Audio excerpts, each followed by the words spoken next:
Alors aujourd'hui, dans tout ça, dans cette notion de chamanisme, chaman, praticien du bien-être, si jamais vous souhaitez en fait vous-même vous lancer un peu dans cette optique-là, dans cette voie, euh, ce qui est pas mal, euh, c'est déjà de voir un peu par quoi vous êtes appelé. Vous savez, je vous ai dit qu'il y a un petit peu des différentes branches et voir un petit peu pourquoi vous êtes appelé. Quand vous êtes appelé comme ça, est-ce que vous êtes plutôt à vous orienter pour accompagner les personnes? Est-ce que vous êtes plutôt à œuvrer avec les défunts? Qu'est-ce que en fait vous avez envie ou est-ce que ça vous appelle vraiment? Ensuite, pour tout ce qui est rituel et pratique que vous pouvez trouver sur Internet, je vous invite en fait à la prudence et d'être plutôt dans vos propres rituels faits vous-même avec le cœur. Parce que c'est vrai que ce que vous allez trouver en fait sur Internet, parfois on ne fait pas toujours attention à ce qu'on présente. Maintenant j'essaye de m'atteler à faire attention à ce que je présente. Mais c'est vrai que certaines personnes ne savent pas forcément quel engagement il y a derrière. Et quelle signification et quelle symbolique il y a derrière. Je pense à ça notamment avec quand vous travaillez avec les éléments, vous voyez, je vais parler de choses très simples, hein, les éléments, l'eau, le feu, la terre, l'air, les terres. Quand vous travaillez avec eux, il faut voir en fait aussi si le praticien, les pratiques qu'il fait, s'il ne s'est pas engagé envers cet esprit-là. Parce que par exemple, si vous vous engagez avec l'esprit de l'eau, ça veut dire oublier l'eau en bouteille, hein, le plastique, vous n'enfermez pas l'eau, vous oubliez l'eau d'un robinet, donc vous oubliez tout ce qui est douche, etc. Vous oubliez les toilettes, vos déjections dans un esprit, c'est juste pas possible. Vous avez un certain train de vie à complètement changer quand vous prenez un engagement envers un esprit.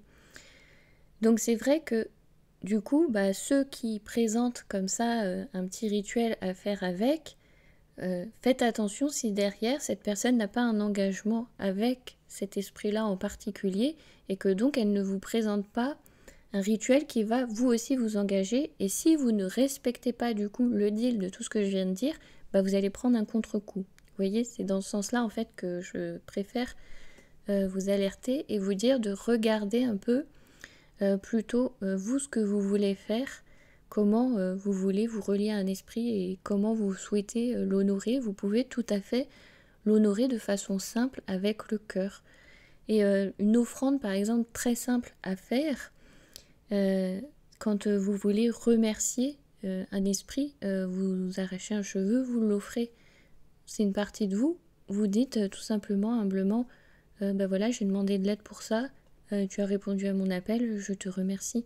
Vous voyez, parfois ça peut être des choses très très simples, on n'a pas besoin de faire de rituels très compliqués.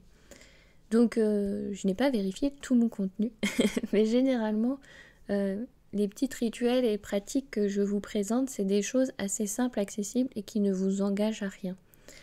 Mais faites en fait toujours attention à ça, à comment vous vous engagez avec les choses qui vous entourent.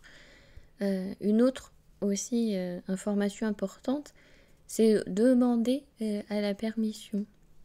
Par exemple, vous souhaitez utiliser l'eau de telle source parce que vous sentez une bonne énergie, etc. Et donc, vous souhaitez en prendre un petit peu une essence, la ramener chez vous. Demandez l'autorisation et voyez si c'est OK. Donc, je prends un exemple vécu. J'avais voulu remplir une petite fiole parce que j'avais du coup créé un lien avec une source d'eau. Et du coup, j'ai voulu remplir la petite fiole, j'ai mis la fiole dans l'eau et elle ne se remplissait pas, elle est restée vide. Donc j'ai fait, c'est pas OK. Vous voyez, vous avez des indices comme ça. Même chose si vous voulez cueillir une fleur, c'est un être vivant. Même chose si vous voulez aller ramasser des champignons. Remerciez en fait ce que la terre vous offre pour pouvoir vous nourrir et préciser quand vous entrez dans la forêt Voilà, aujourd'hui, je viens pour la cueillette de champignons parce que mon but, c'est de nourrir ma famille, etc. Hein.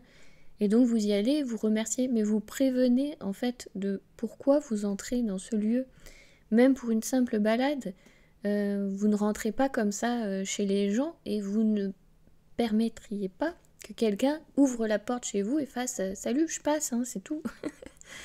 Donc si vous voulez, c'est la même chose quand vous entrez dans un lieu comme ça. Vous vous présentez et c'est bien de réfléchir à comment vous allez vous présenter à ce lieu. Qu'est-ce que vous allez dire? Qu'est-ce que vous allez dire sur vous pour dire, bah voilà, aujourd'hui je viens pour la cueillette de champignons. Vous voyez, il y a plein de petites choses comme ça à faire qui peut déjà commencer en fait à vous relier à ce monde de l'invisible. C'est comme ça que je l'appelle. Et cet univers même de l'invisible, parce que je vous ai dit que c'est pas vraiment un monde, c'est plutôt des fréquences énergétiques, donc on va dire cet univers de l'invisible. Donc vous voyez, il y a des choses très simples à faire pour pouvoir vous relier, entrer en communication. Prenez le temps d'écouter les oiseaux, ce qu'ils vous ont à vous dire, comment ils volent, qu'est-ce qu'ils vous présentent. Prenez le temps d'observer et de faire toutes ces toutes petites choses très simples.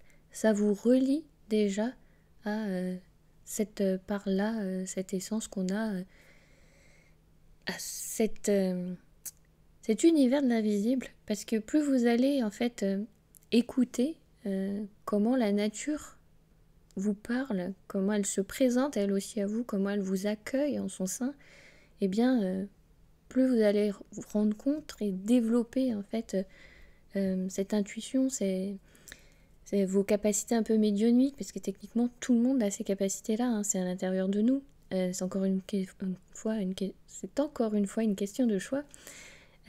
Donc du coup, il y a des choses comme ça très très simples à faire, et donc parfois on n'a pas besoin de se compliquer la vie avec des rituels bien compliqués.